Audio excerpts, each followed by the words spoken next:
I perioden fra 1. verdenskrig til 2. verdenskrig blev staten justeret både i sin udstrækning og i sin funktion over for borgersamfund og marked.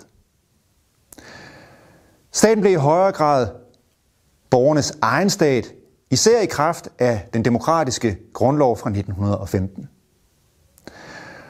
Og mens staten før 1. verdenskrig havde holdt sig ude af reguleringer af markedet i kraft af den økonomiske liberalisme, ja, så begyndte den i højere grad nu at intervenere i markedet, gribe ind for at regulere det, ikke for at afskaffe markedsøkonomien, men for at afbøde dens værste kriser. En væsentlig del af baggrunden for den politiske regulering af økonomien ligger i samspil mellem politik og samfundsklasser i den her periode, og ikke mindst i arbejderbevægelsens historie. Og det er de spørgsmål, jeg navnlig vil lægge vægt på i de næste minutter. Hvert af de store gamle politiske partier repræsenterede allerede før 1. verdenskrig en af de store sociale klasser. Sådan blev den grundlæggende ved med at være også i den nye verdenskrigs-epoke. Også selvom der kom nye oppositionelle politiske kræfter frem, som gjorde krav på at repræsentere klassen bedre end de gamle partier. Den klasse, der nu voksede og gjorde sig gældende socialt og politisk som aldrig før, var arbejderklassen, som især organiserede sig i fagforeninger og politisk orienterede sig imod Socialdemokratiet. I princippet var Socialdemokratiets politiske endemål et socialistisk samfund. Men i praksis lagde partiet sine kræfter i at justere den bestående kapitalistiske orden for at begunstige arbejdernes stilling nu og her inden for den herskende samfundsorden. På det punkt blev Socialdemokratiet i mellemkrigstiden udfordret af det nye kommunistparti, der også forstod sig som talerør for arbejderne, men som revolutionært socialistisk. Danmarks Kommunistiske Parti forblev dog ret marginalt, indtil det gjorde sig gældende under besættelsen som en af hovedkræfterne i modstandskampen mod tyskerne. Inden for byerne stod arbejderne og deres organisationer over for borgerskabet, der også organiserede sig socialt i interesseorganisationer og politisk i det gamle Højreparti, der i forbindelse med den nye grundlov fra 1915 relancerede sig i demokratiske gevanter som det konservative Folkeparti. Den samme demokratiske relancering af konservatismen pegede også på nødvendigheden af at skaffe sig et nyt socialt støttegrundlag. Det fandt man først og fremmest i byernes voksne klasse af funktionærer, eller flipproletarer, som kritikerne kaldte dem. Fordi de ikke nødvendigvis tjente mere eller bestemte mere end de beskidte socialdemokratiske industriarbejdere, men til gengæld følte sig finere på den, fordi at flipproletarerne havde rene negle og hvide skjorteflipper. Den sociale forskydning inden for konservatismens støttegrundlag gav sig også udtryk i kampe om den politiske linje. Nye højrefløjsbevægelser opstod både inden for og uden for det konservative Folkeparti. Og nogle af de her bevægelser hævdede at repræsentere en ægte folkelig røst, alt imens de krævede et opgør med det parlamentariske demokrati. På landet så klasseskellene anderledes ud, og bevidstheden om klasseskel var ikke helt så skarp, som den var inde i byerne. Og ikke desto mindre gjorde de sig gældende klasseskellene. Mens de store godsejere mistede noget af deres gamle anseelse og politiske betydning, forsvarede Venstre frihandlen og landbrugets sag. Det stod der for længst klart, at Venstre først og fremmest var de relativt velstillede gårdmænds parti. De fattige husmænd var begyndt at danne deres egne foreninger og varetage deres politiske interesser igennem det radikale Venstre.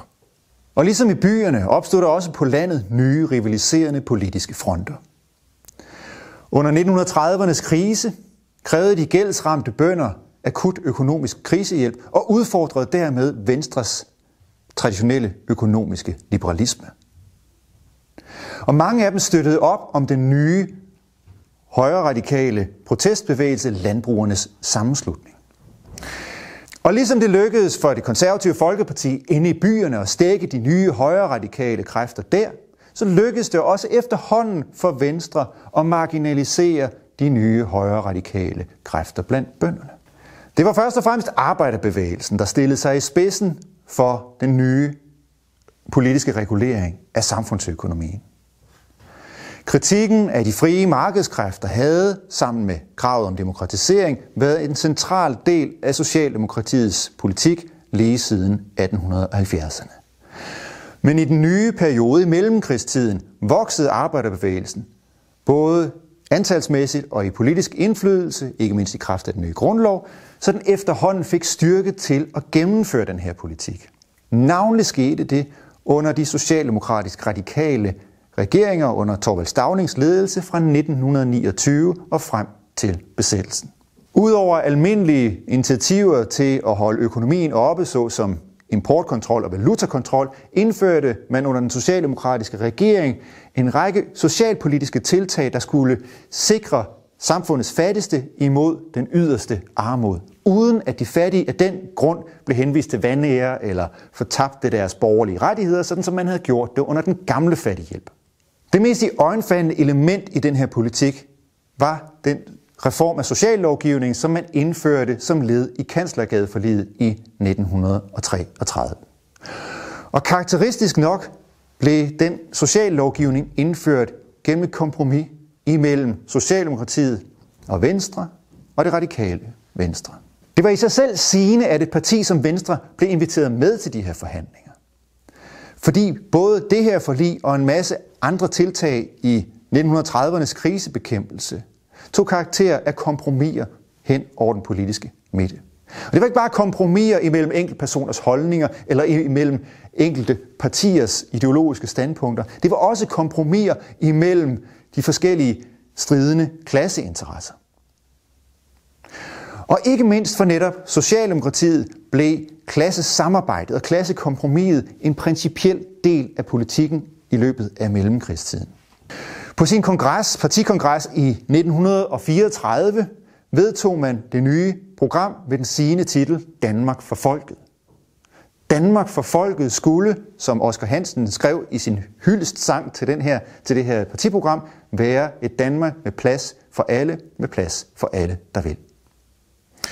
Socialdemokratiet forsøgte dermed at favne bredere end den industrielle arbejderklasse, der blev ved med at være dens væsentligste sociale støtte.